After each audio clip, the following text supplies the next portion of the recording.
Noah Williams, defensive back. This is RJ Moreno, running back. This is Noah Drum, wide receiver. This is Mason Meyer, defensive end. This is Johnny Neich, defensive back. This is Dylan Cahill, slot receiver. This is Gage Leggett, defensive back, and you're listening to Georgetown Eagle Football on SHN Sports. Hey, Burger University, can you guys hear me okay out there in the back? Thumbs up if you got me. Sorry for RJ Tingley's in the house tonight, so we got the speakers right on RJ right there. I did that for RJ because I know, as you start to age, RJ. So, hey, well, friends, welcome to week number 3 of the Eagle Nation Coaches Show. I'm your host, Rob Hipp, also the play-by-play radio announcer for your Georgetown Eagles. Any new visitors in here today? I think we've got one in the back. Let's give a round of applause. A couple of folks in the back. Let's give a round of applause for the visitors in here today. We appreciate you guys coming out and supporting Georgetown Eagle football. As we about to break into things here, Coach Dean, if you don't mind coming on up, let's give a round of applause for Georgetown Eagle head football coach Jason Dean. Always a good day to be up here at Burger University. We appreciate Carmen and the wonderful staff here. And, Coach, as always, it's a true honor and blessing as well, Coach, to have you here. So, as always, thanks for your accessibility and thanks for being here, Coach. Yeah, you bet, Rob. Thanks so much again for having us and looking forward to this week's show. Absolutely. Well, man, I have a new system here, and I came up, set up early, and then I said, you know what, I don't have the power to the camera, man, and you got to have power to have video. So I got you. So appreciate you being here, Coach. Well, friends, as we go back and look at this previous game, the first home game of the season for Georgetown, of course, defeating the Waco Lions in 6A, improves to 2-0. Let's give it up for the Eagles and that victory. I know that we'll be talking to Coach here in a little bit about that ball game. Jackson Siosin, the quarterback, passing 11 for 24, 109, no touchdowns thrown, but no interceptions in that game either. Georgetown, 40 rushes. We're talking about 40 carries for 220 yards, and breaking those numbers down was Rodan with 42. Siosin had 64.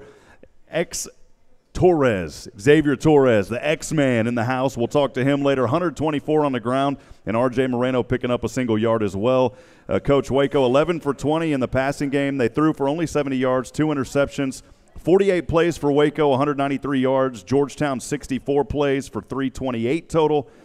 Waco dropped the ball twice. Georgetown could not recover those drops, though, and the Eagles fumbled the ball twice, but we did intercept 2, so that turnover margin really at 0. But penalties, and we'll talk about that, Coach, as I bring you on here in just a moment. 10 penalties for Waco, resulting in 80 yards. Georgetown had 12 for 90. Coach, to lead off, Georgetown gets the win, but things started off a little slowly. The Eagles only leading 3-0 after 2 quarters and trailing 3-7 in the fourth before scoring twice to take that lead again for good. Can you talk about that game, particularly at this moment, while we're talking about what happened there at halftime to really get Georgetown in the boot and get them rolling here? Sure, I was really proud of our kids, just because we didn't show any panic. We're looking at our kids on the sideline. We're trying to make adjustments, coming up with stuff at halftime, and there was never really any panic, in our guys, and which I appreciate. I think that's our senior leadership stepping up, there and helping bringing our younger kids along. The thing that was frustrating throughout the night, and our kids know it. I mean, we've talked about it in depth. Our coaching staff has talked about it in depth. It was just our penalties. You mentioned it a while ago. We had 12 penalties for over 100 yards. I think just 2 of those were holding penalties. The rest of them were procedure penalties. Which are 5 yards at a pop, which are extremely frustrating. To try to get your offense untracked and going. When we felt like we got things going a little bit, we'd come up with another procedure penalty of some kind. So, those are the things that we've worked really hard at practice this week and tried to clean up. Well, Coach, as you just talked about, the penalty is not only a problem for Georgetown but for Waco as well. Can you talk about just the mental mistakes in this ball game versus Waco and kind of what happened during practice to help the team overcome hopefully this week and not make those same mistakes, Coach? Sure. It's accountability, and we talked a bunch to our guys this week about that, and our players have done a good job of holding each other accountable this week in practice to make sure that we're not having penalties that end drives. It's very tough to recover from a 2nd and 12. Where you should be 2nd and 7. Again, I think it's accountability. And our coaching staff and our guys have worked really hard this week to make sure that we get that accountability where it needs to be, and hopefully we'll see a big improvement in that this week in our game. Well, Coach, as I talked about a while ago, talking about the running game for Georgetown, I was joking around the broadcast. I said, man, the warranty company's going to have to be called for that turf. They put a lot of yards on the ground for Georgetown. The Eagles rushed for over 220 yards on the ground. Can you talk about that running game versus a very tough 6A Waco line team? Well, we do so much RPO stuff, and that's kind of the new thing. Nowadays we've done it for years. But it's the run-pass option, and when they don't give you the pass, then you should be handing the ball off, and we did that consistently the other night. We continued to hand the ball off or pull the ball, with Jackson rushing for, over 50 yards. So we were just kind of got in the mode where we just got to take what they're giving us, and without our penalties where it should have been, I think that would have even improved to maybe over 300 yards, where it should have been. The passing yards probably still would have been very, very similar, but the rushing should have continued we should have taken advantage on the ground. Coach, as far as the total offense, close to 400 yards if you look at both passing and rushing. Your thoughts on the performance of the offense in this ball game? It wasn't consistent. Much of the same struggles that we had, that we talked about in the first half against Abilene Wiley. Just not as consistent as what we want to be. We definitely think of ourselves not necessarily as a ball control offense. We want to be more explosive, and we've still got some work to do before we consider ourselves an explosive offense. We talk to our kids every week about a 35-point is a minimum for us offensively. And we haven't been there yet this year. The good thing for us, and I think our players understand, and it's also something the coach has to remember from time to time, we're still winning games, and at the end of the day, if we can win a game 7-3, then I'm much happier sitting up here talking to you on a Wednesday night than, winning a game or losing a game scoring 35, but the other team scores 40. So, we'll take a win every time we can get it. Well, Coach, and I think, too, when there's a W, everybody wins. Burger University wins. People come in and eat burgers. So it's always a good thing to be in the burger house, man.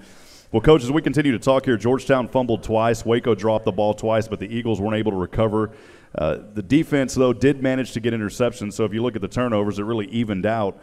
But I know that's something you're not too happy with, dropping the ball and putting it on the ground and letting the other team recover. Can you talk about those turnovers in this ball game for Georgetown? Sure. We tell our guys all the time, as much as we throw it, we can handle an interception or two from time to time, just because the ball sails high, or it's an offensive guy tips it, it lands in a defensive guy's arm or whatever. Those are going to happen when you throw the ball as much as we do. But what can happen is fumbling. I think those things are completely coachable. I think they're controllable by you. I think that's one of those tangible things that we can control. And the two that we had last week were just mistakes. That we got to clean up. Well, Coach, Waco took the lead 7-3 in the third, but the defense, of course, remained on their toes, and they held on to allow. You talk about a team that only allowed another touchdown here. They found some rhythm in the fourth quarter. This was the only score in the ball game that, once again, the defense allowed. Can you talk about your defense that had to combine? The tackle count was a little bit low, but 38 total tackles. Taylor Bill had 10 of those, 2 sacks, and interceptions by Gage Leggett and Jack Sheeman. So can you talk a little bit about that and how they played? Well, we're 2 games into it now, Rob, and our defense have given up a total of 7 points. If you'll remember, the one against Abilene Wiley was a kickoff return, on the kickoff unit, not necessarily on our defense. So, man, looking into the start of our year, if you could have told me that, our defense 2 games into it would have given up 7 points, I'd take that, every single day. So I think we're playing really, really well defensively. Even the other night, their only score was set up by a 40-yard run, that they kind of got loose on. We missed a tackle and got all the way down to I think maybe the 2-yard line or so, and then they ended up punching it in. So, I think we're playing extremely well right now in our front 7. Those guys are doing a great job. And then if we can continue to play well in the back end and just fit off of where those front guys are fitting to ensure tackles, on our back end, and then, the occasional interception from time to time always helps as well. So just couldn't be more proud of our defensive guys, and I think we're running to the football well, which is good. We got to continue to work on our tackling. It's very difficult to practice tackling in practice, because you don't want to get kids hurt. They've got new devices now, from the shadow man tackling dummy to tackling rings, and you see those all in college football and the NFL and whatever, and that's still not the same as tackling a live guy. So we got to continue to improve on that. Well, Coach, I appreciate the correction, and especially sorry for the defensive guys. You know, it's a broadcast mistake on me because I said they allowed 2 all season. You're right. That one was a kick return. So give it up for your Georgetown defense. They've only allowed 1 score in 2 games. That's impressive, guys. Coach, before we move in and look ahead to this coming up week, just some final thoughts on that game versus Waco, Coach. Well, again, you know, we kind of felt like at the end of that we were disappointed at the end of it. And again, I'm probably talking to the coach more than I'm talking to our players. But you know, anytime you can get a win, you got to be proud of it. You know, anytime you can come out of a game pretty healthy, you got to be proud of that. And you're playing great defense. So the other things I think are correctable. You know, like I said, nobody's hit the panic button yet. I still think we have an explosive team offensively. We just got to put it all together. Well, Coach, now as we look ahead, of course, South San Antonio, the Bobcats coming into town here. The Eagles 2-0 in early season play. They've got 2 more non-district games. So is it fair to say that these first 4 games are kind of preseason games? Would you categorize it in that level? Sure. You know, I don't know. It's hard for me to say preseason. You know, when you talk about the NFL, they have preseason games that they don't count toward your normal record. In high school and college football, that's not the case. You know, I mean, they all count. But they definitely are pre-district, you know, getting you ready for district play, and we're facing, a wide variety, of different types of players, of different types of offenses and defenses, which hopefully is going to get us prepared for our district schedule, which we all know is going to be a tough one. Well, Coach, the Bobcats 1-1. They're 1-0 at home, 0-1 on the road. They opened their season at home. They defeated McCallum, not McCallum, but McCallum 27-7, and then dropped a game to Harlandale on the road last week, 17-7. Coach, this is another 6A team, just like what we saw last week with Waco. The Bobcats are a team, from what I've been able to research and find out and talk to others in their media world, that can really run the ball. They've averaged over 284 on the ground, 32 carries for 351 in the opener, 45 carries for 218 last week. They really haven't been able to establish anything much in the way of a passing game yet. But, Coach, before we really dig into the depths of what's going to go on with this game, we talked last week about some of these scheduling, that you guys talked about the process of going through. With this San Antonio Bobcat team, what really led you to pick them? It's another 6A school, and it appears to be another great matchup for the Eagles in 5A. Sure. And really what led me to pick them was that they were available. And when the whole redistricting, comes out and you realize that you lose a game that you thought you had because another team went into a 9-team district or whatever. Coach Gandy and Coach Beatty both were in San Antonio at a redistricting meeting, much like you and I were at in Round Rock. And their coach was walking around looking for a week 3, had his name up there on the board for a week 3. Coach Gandy went over and introduced himself, told him where we're from, and said we'd be interested in the game. And I guess Coach went back and maybe talked to his assistant coaches real quick and, called me on the cell phone and say, hey, Coach, we're looking for a game. Are you interested? And say, you bet, And so really what led me to schedule them was they were available. I didn't know anything about them. But kind of worked out with them being a 6A team, though. It's a good matchup for Georgetown. I didn't know that. I didn't know they were a 6A team, but didn't know what they did offensively or defensively or their record or anything else. And just let's find a team, let's play. It's going to be a good matchup for the defense of Georgetown because the senior running backs on that team, Jacob Martinez and Raul Augusto, both have over 200 yards early. And I'm talking about here in this early season. So each of those players rushing for over 100 yards a game. Can you talk about the running game of the Bobcats as much as you may know? And early on, they've been impressive in the ground game, as we've talked about, Coach. Sure. We're fixing to see something completely different. I told our booster club on Monday night, and, of course, we started talking to our players about it on Saturday. They're fixing to run the Air Force or the Georgia Tech or the Navy triple option. They have a quarterback that wears number 20. He's not a quarterback. He's a running back back there kind of operating their show. They threw one pass in their last game in a game that they were behind in, so that kind of tells you. I think they had some more pass plays called, but they ended up, kind of scrambling around and ended up running the ball instead of throwing it. It is a huge week this week for our defensive guys to play assignment football. Somebody has got to have the dive, somebody has got to have the quarterback, and somebody's got to have the pitch on every single play.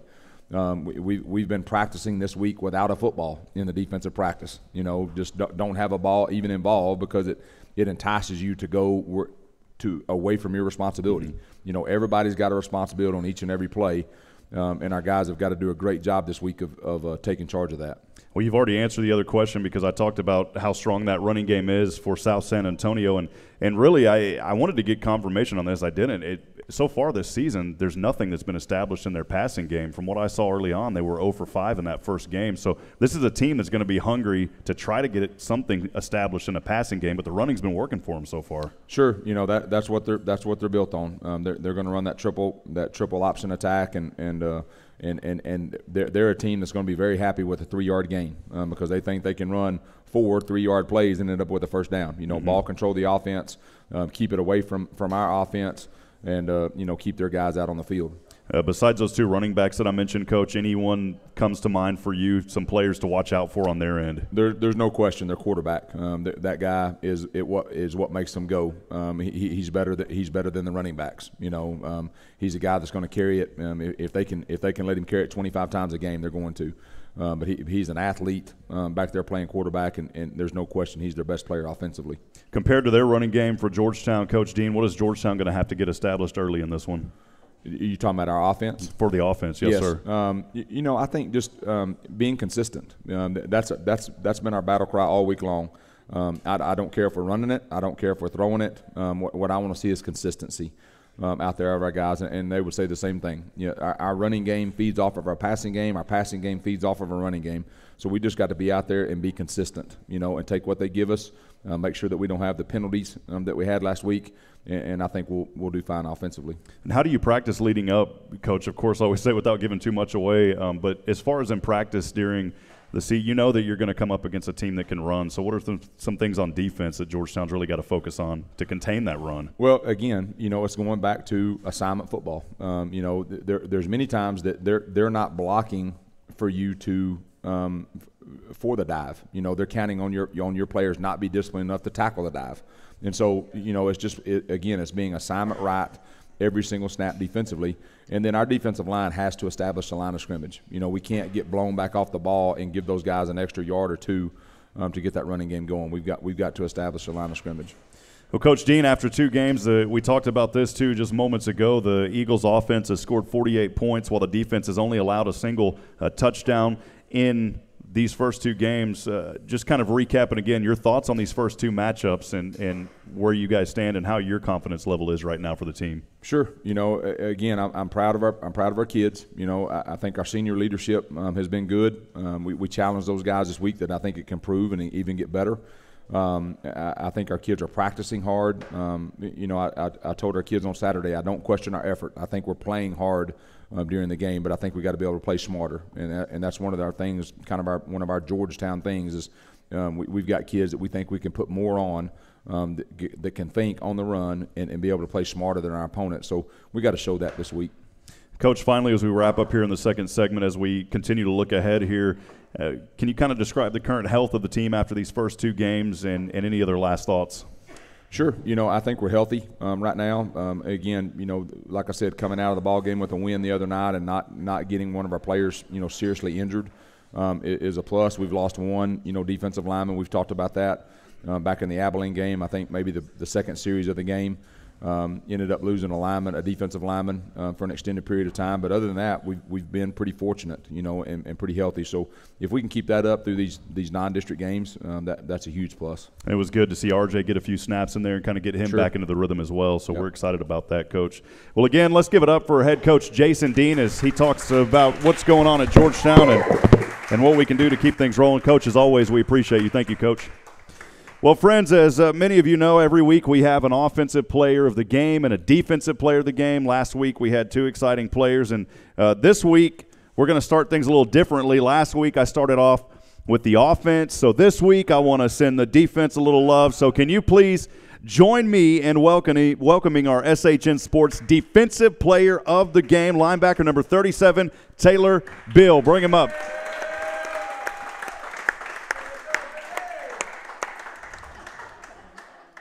Taylor, good to have you up here in the Burger House, young man, and a great job on defense last week. Did you eat some burgers already?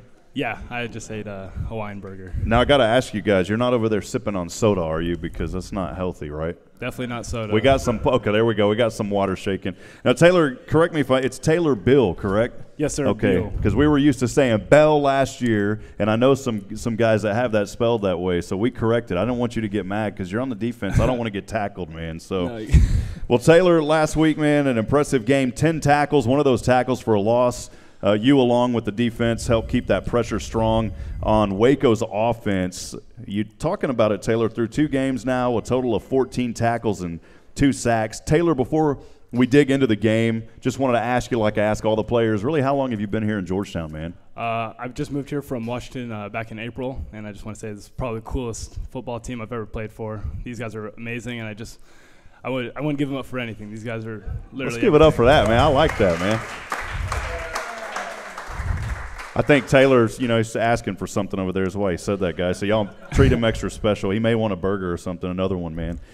Just joking, Taylor. And I saw, too, on some stuff I read online, you played some basketball as well. Can you tell us about that, man? Yeah, I was a swinger. I got off the bench, but when I got off the bench, I was tackling kids on the basketball court, I'm telling you. We need that, man, so that's good. Well, through 2 games now, your defense, along with you've only allowed 1 touchdown. Can you talk about your teammates, especially on the defensive end, and really between you guys on defense? Taylor, what is gelling early for y'all in the season? I just got to say it starts with the D-line. Our D-line's amazing. Tyler Knowles, getting triple teamed out there, letting linebackers sort it out and fit the holes up. Tyler Knowles is being awesome, along with Mason Meyer doing his job back in the backfield, just getting sacks and tackles for loss every game. Mason Meyer really sets the tone a lot of time in the games. Awesome, man. Well, we talked about the pressure that y'all put on Waco all night. The quarterback there really forcing him to throw 2 interceptions. Can you talk about those interceptions and the pressure that defense was bringing all night against Waco? Man, they got me at 4th D-line, so, I'm already pressuring every week, every snap. And then we got my boy Taco Williams back there getting a pick in our first game versus Abilene. And Gage Leggett in the back also getting a pick last week and the week before that. So our secondary is amazing, definitely being led by these 2 guys. And these guys are just awesome. They're amazing guys. Man, Taylor's awesome. He's recognizing everybody. He's going to recognize everybody here tonight before. That's awesome, man. We like that, Taylor. Well, can you talk about and Jack Schneeman getting a pick too? Jack Schneeman, we'll talk about Jack. Yeah. So, well, in any game, whether good or bad, there's always areas to improve on. Can you talk about some things personally that maybe you can improve on, and then overall for the team, some improvement that you can see happen this year? Something I could improve on definitely is my tempo during the games. I just got moved off the special teams, but it's all right. I'll get back on there. So my tempo during game and finishing up tackles. There's some missed tackles I missed this past week, so I got to wrap that up. And Taylor, talking about the entire team, some things that you think you, as well as all of your teammates, can maybe improve on. Something all of the team can improve on is definitely tempo still on offense and defense too, but mainly offense. We got to watch our penalties. And shout out Dylan and Drum over there. They're always just tearing it up every week, along with Xavier.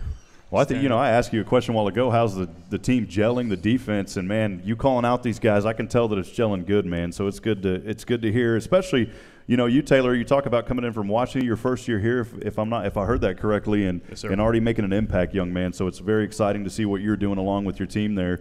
As the season continues to go forward, of course, the expectation is you want to win. What are some other expectations that you really have set for this season? Man, I want everyone to get first team in their positions. I know Matt Anderson's, he's working hard back there trying to get his first team.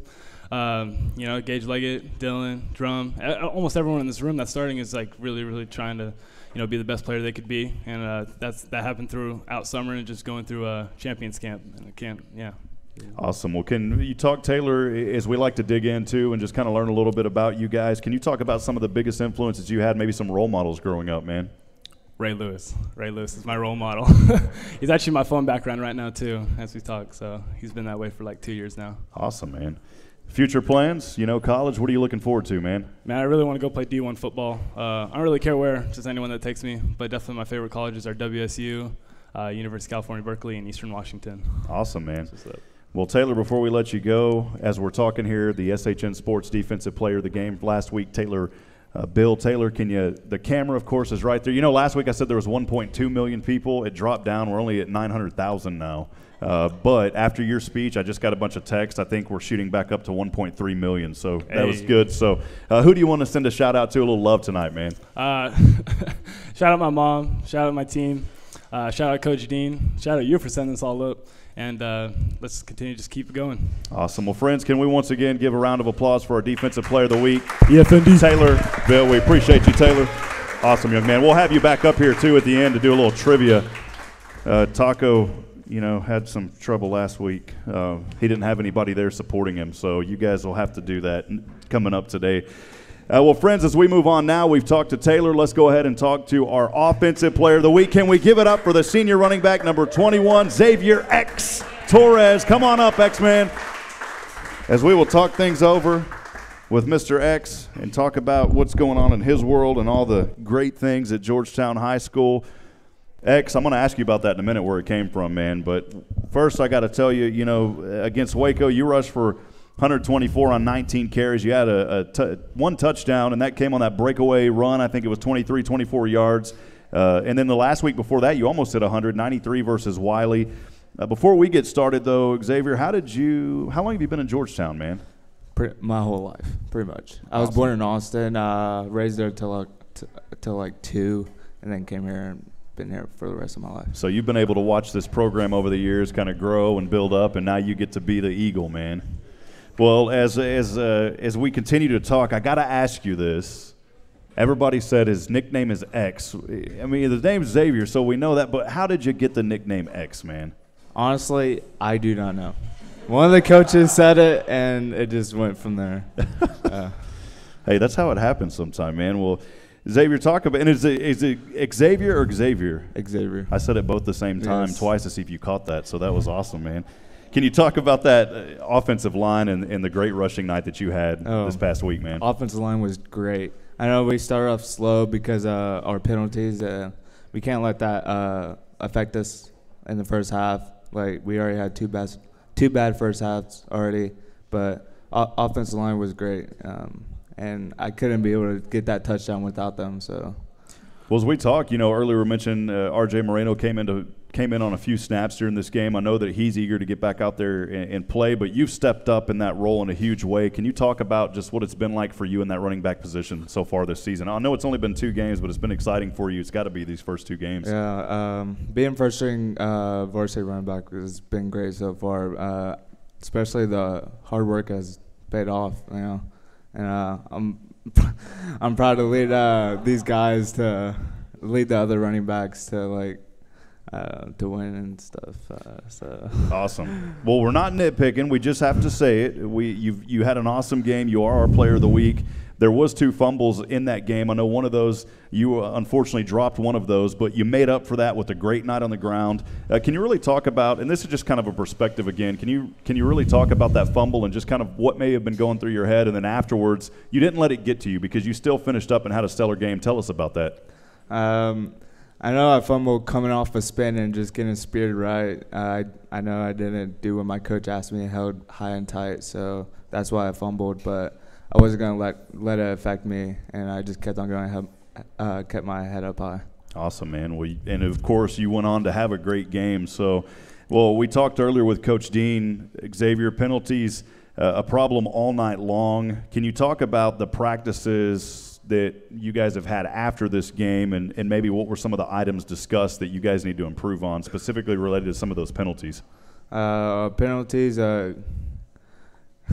came from mostly of our wide receivers, but I know that they've been getting better throughout the week. I can see that our coaches made a difference during practice, made them check on the line, make sure they're on, and that was the main reason why we kept on getting our penalties. But I think we're going to have less penalties, hopefully none this next game. And it's good that you guys are going through some of this early, because it's going to help you develop and grow stronger. And I know the core, and we talked about how the defensive gelled. The offense, you guys have been gelling together quite well. And I know that if one part of the offense has a mistake, you guys pat each other on the back and lifting each other up. And that's, we've always said for years, Eagle Fight never dies. That's a true epitome of what it happens out there on the field. So you guys, it's commendable for that.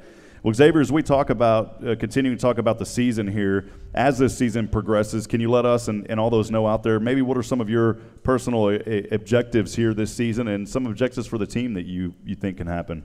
My personal is just keep running the ball as hard as I can. Like, I know I'm small, only 155, but that doesn't stop me.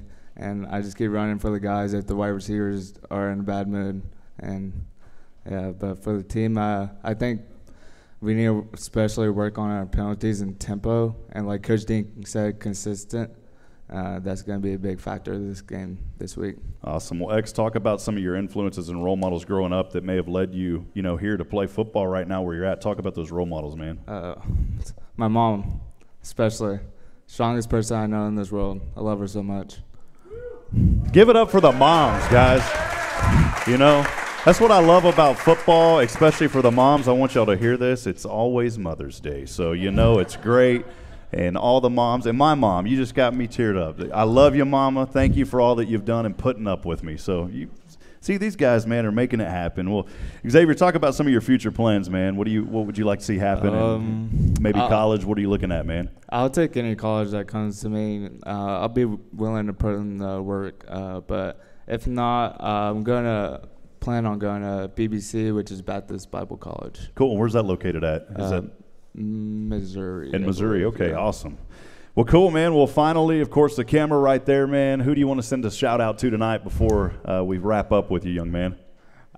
Jacob Ramos, Taylor Bill, Taco, Matt, Noah, Drum, Dylan Cahill, Gage, Nick, Schneeman, and the whole line and the whole defense. Awesome, man. Well, I think you guys just about covered everybody tonight. Well, friends, once again, let's give it up for our SHN Offensive Player of the Game, Xavier Torres. Xavier, if you want to stay right here, and we can bring the players up. Can you guys come up real quick, all the players? This is the part of the show where we've got a little trivia going on. Xavier, you didn't cheat over. You didn't see what I had over here, did you, man? Because I saw you looking and like you were writing something down on your arm, man. Because this is serious business, guys. We talk about this every week. Extremely serious business here. No help from the audience. And see what happens whenever Taco didn't have any support last week. Look, you got support this week, man. So Taco put the word out. Xavier, whoever wants to be the representative on offense, defense, sit together. I'm going to hand this over to whoever wants to chat on defense. Taylor. Yeah, you get to help. It's offense versus defense, guys.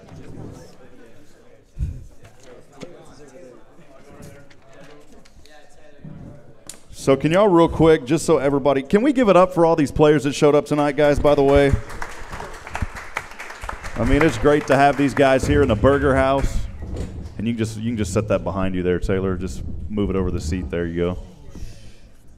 And we're about to get started here. It's a very important trivia night here at the Burger House for bragging rights and an awesome trophy at the end of the season. So, guys, here's the way it's going to work for folks in the audience. I promised last week we'd get it back to more Georgetown football, but instead, to be honest, what we decided to do is we're going to do a little Georgetown trivia tonight. So this will be fun not only for y'all, and Taylor over here from Washington. This is a perfect opportunity. He can still be the spokesman as you guys kind of talk through this. So it's going to be fun tonight, a little Georgetown trivia. Some folks in the audience may enjoy this as well. Talking about it, of course, last year the defense won this one overall. Last week, though, the offense won. Taco, and I had to say it. Taco, man, he didn't have much support. I asked folks in the audience, and nobody wanted to help. And so Taco has got his support here, so we appreciate you, Taco. He brought the hot sauce with him tonight, man, so we're good. So the offense, let's go back and look. The offense currently leading the matchup right now 2-1. Here's how it's going to work. I'm going to ask you guys 5 multiple-choice questions. You'll each have about 10 to 15 seconds to answer.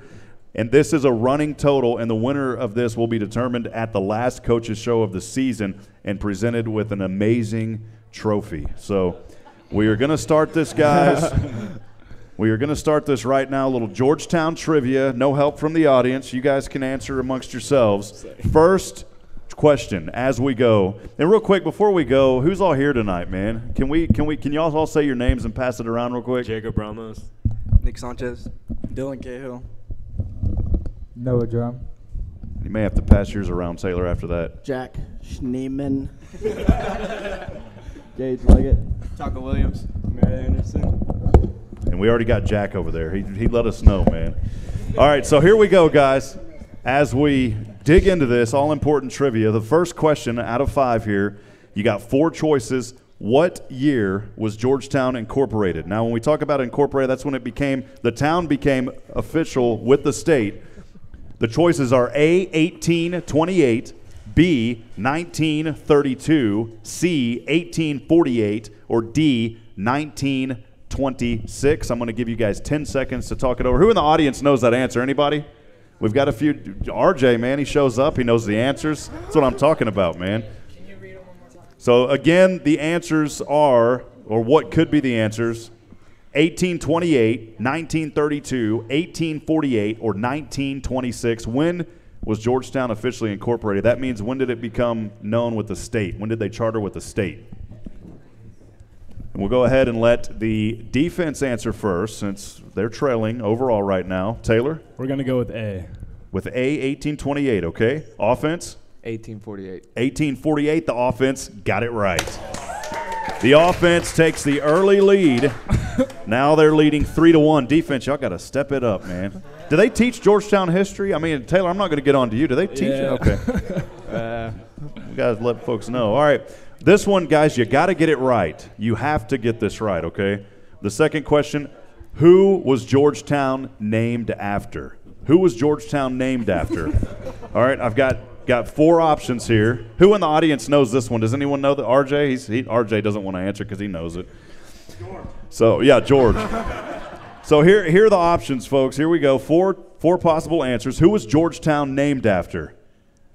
The first answer, or first possible choice here, George McAlpin Williamson, George Washington Glasscock, George Williamson Edwards, or Samuel Edwards George. I'm going to give you a few moments to think about that one. Again, George McAlpin Williamson, George Washington Glasscock, George Williamson Edwards, or Samuel Edwards George. You in the audience, y'all know who this is? We got a lot of hands out there. All right, I'm going to go ahead and let the offense answer this one. Go ahead, offense. We're going to go with C.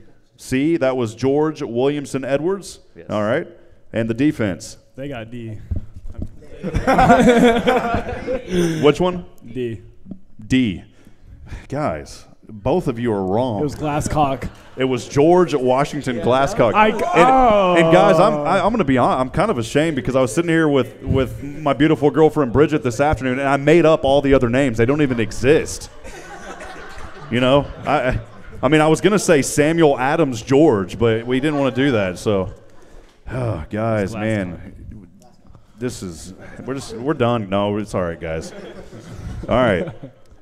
Question number 3. We're making it fun, though. You're learning. See, that's what the whole point of this is. Question number 3. They don't release the census. You guys know the census, the population, okay? So we haven't got an official estimate recently, but we're going to go back to 2016, okay? So 2016, Taylor's over here just shaking his head. He's like, man, this is a bad night for trivia night. What is the most famous apple in Washington, Taylor? No, I'm just kidding, Taylor. I know that one. As of the census estimate in 2016, approximately how many people live in Georgetown? How many people live in Georgetown? The folks that come watch you guys play. In the city limits. We're talking about official city limit numbers. We'll give you 4 options here. 60, and these aren't exact, but it's close, okay? 63,700, 79,500, 41,950, or 87,250. Again, the options. 63,700, 79,500, 41,950, or 87,250. This is how well do you know Georgetown, guys? And don't worry, if I was sitting in y'all's shoes and I didn't write these questions, I would only know probably one of them. So pretty intense thinking going on over here. Jack is like, don't ever get my name wrong again, dude, when you call my name. Sorry about that, Jack. All right, we'll switch it over to the defense. Defense, are you ready? Can we get the official answer? A. A, 63,700. Okay. Let's go over to the offense. Your choice. B. B, 79,500. No. C, 41,950. Yeah. Okay, they approve. Well, you should have kept your answer. Actually, you shouldn't have because it wouldn't have mattered anyways. The defense got it right. We're tied up 1-1. The defense coming alive here in the Trivia Challenge. All right, guys, very important here. You know, when I was a kid, we literally only had 4 schools in Georgetown. Now we have a ton of schools here in Georgetown. So I'm going to tell you I don't even know the answer to that. But I'm going to break it down. How many elementary schools are in Georgetown? How many elementary schools are in Georgetown? You've got 4 options: 6, 9, 10, or 11. 6, 9, 10, or 11. How many elementary schools are in Georgetown? How many elementary schools in Georgetown? The answers are, or the choices are 6, 9, 10, or 11. Ron Parks knows the answer back there. Give it up for Ron Parks, folks. He's back in here. He's been taking photos this year for Georgetown. Ron, we appreciate you, partner. Thank you for the fine work you do. And Ron doesn't pay me to say that either, so it's, you know, it's part of the commitment to community here at SHN. All right, guys, again, the choices 6, 9, 10, or 11. And who answered last? We're tied up, so we'll go over the offense this time.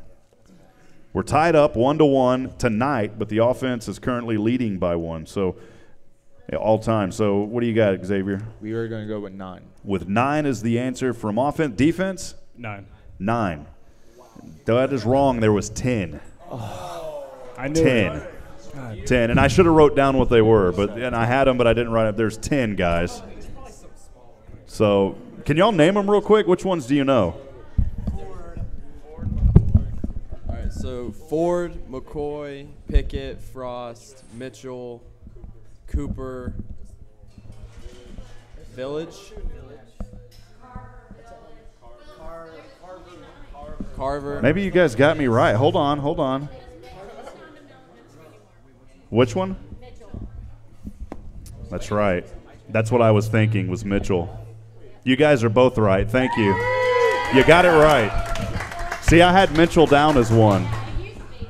All right, you guys are right. Just go ahead and knock me in the head on your way out, please. Thank you.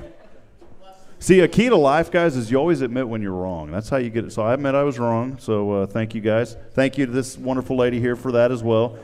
So we're tied up still, guys. Here we go. Final question. This will break the tie unless you guys both choose the same answer.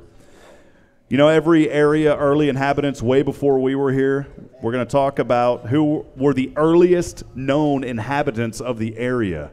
The earliest known inhabitants of this area, Georgetown and Williamson County. The answers or the choices are Cherokee, Apache, Comanches, or Tonkawas. Again, who were the earliest known inhabitants of this area? Cherokee, Apache, Comanche, or Tonkawas?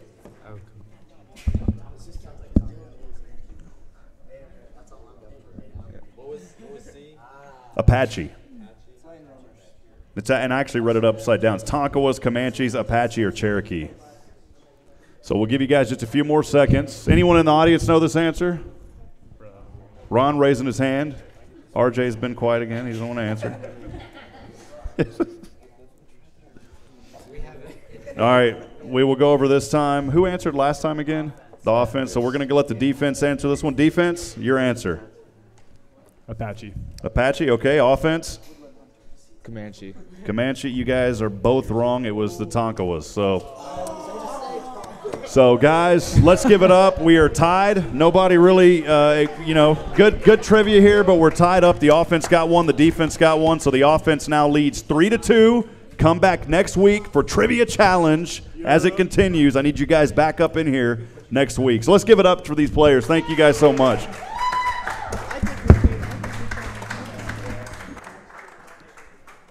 And next time I'll do my own fact-finding a little bit more before I put out an answer there. So I did that on purpose to see if anyone would get upset. I did have someone throw a French fry at me, and I ducked, so that's all right. We're good. Well, friends, as always, it's our true honor and privilege to bring you Georgetown Eagle football on the SHN.com Sports Network. I do want to remind you guys before we take a last segment here, we are on YouTube this year. How many of y'all have been watching those games on YouTube? Because we do have the games. They come up on YouTube. Got a few hands in the house. We've made that easier. So if you've got a smart TV on your phones, tablets, anything, if you're on YouTube, subscribe to our SHN Sports channel, and you will get alerted as soon as we go live. So you will know that. So, again, just look for us. It's youtube.com/SHN Sports 1, and we will go live on that. You will get an alert on that. So I just wanted to remind you guys of that. Our fourth and final segment is we always get an update on the Booster Club. The reason I've been giving him such a hard time tonight is because he is the representative tonight for the Booster Club. Can we please give it up for Mr. R.J. Tingley in that burger house tonight? R.J., come on up, partner. Pete Thiel called me and he said, Rob, I can't make it tonight. I'm in Booster Club president training mode. And he goes, can I send R.J. over? And I said, man, I would love for R.J. to come up here to the burger house. And R.J., I got to just tell folks, you know, when I first started recently just sold my IT business after 14 years to focus on broadcasting full-time. But, you know, man, when I first started Click, you were one of my first customers. Yes, so thank sir. you, brother. You always mean a lot to me. Absolutely. And so I've known RJ a long time, and he does great work here in the community. But RJ is going to talk a little bit about what's going on with Georgetown Booster Club. And RJ, not only that, you're a parent. You've got a junior quarterback on silver, Jackson Tingley. Jackson Tingley, and he's here tonight. Awesome. That a boy, Jack right back there. Good to have Jackson in the house. And that's something, you know, RJ, that's important because I know that we have these coaches shows and we talk about the varsity game, but there's so much more that goes on at Georgetown High School. Yes, sir. With the silver team. Name those other – there's a lot of other teams that play at Georgetown High School. You know, we're talking about the freshmen, the silver. Yeah, well, they're really kind of referred to as sub-varsity teams because these kids are in developmental stages and sophomore and juniors that are getting ready to come out and play varsity. And there's no other better way to do it, and the coaching staff just handles it extremely well. Absolutely. So if I was up here to give a shout-out, I want to make sure that we don't forget about those sub-varsity players because you guys are in the pipeline for success as well. And also, RJ, we talk about the band, we talk about the Georgettes, we talk about the community sport support. A lot of folks make Georgetown Eagle football possible. In fact, I don't think Chuck and Kay, y'all have ever missed a coach's show. So thank y'all for being here since we started, guys. That means a lot to us. Thank you, Chuck. Thank you, Kay. A lot of good folks in Georgetown. You know, a big game coming up again, South San Antonio here at home. Talk to us, RJ, about the tailgate and what's going to be happening with the Booster Club, man. Well, let me start by saying how well the tailgate turnout was and participation last week at home. I mean, we had people coming 15 minutes, 30 minutes after and still asking for great chicken tacos and burritos. Everybody involved just did a wonderful job. How many went out to the tailgate? Can we show a show of hands? I mean, that was some pretty great food, man. And hey, and I saw the Miss Nielsen rate. I think you guys have been to every coach's show almost as well, so thank y'all for always being here as well. And I don't want to forget anybody, but thank you to everybody who's been coming. We appreciate it. Yeah, we're switching to cheeseburger and chips this coming tailgate, and it runs 5:30 to 6:45. And if everybody doesn't know, it's the shack over by the baseball batting cages. Everyone's welcome to show up, come get something to eat. And you guys in the Booster Club, you just ask for a small donation on that, whatever you want Small to do. donation, whatever you want to do. If you don't have anything with you, we're going to feed you anyways, but anybody who can afford to drop a dime or two, we're glad to take that. Awesome. RJ, any other things going on with the Booster Club that Pete wanted to talk about? Yeah, there's a reminder that we still need some volunteers to sign up for team dinners, which is on Thursday nights. So volunteers can get a hold of us through the Booster Club. And we also have Taco Breakfast Fridays. It's supposed to be for the players. I think the coaches get quite a few of them too. But that's real important, and it's a good tradition.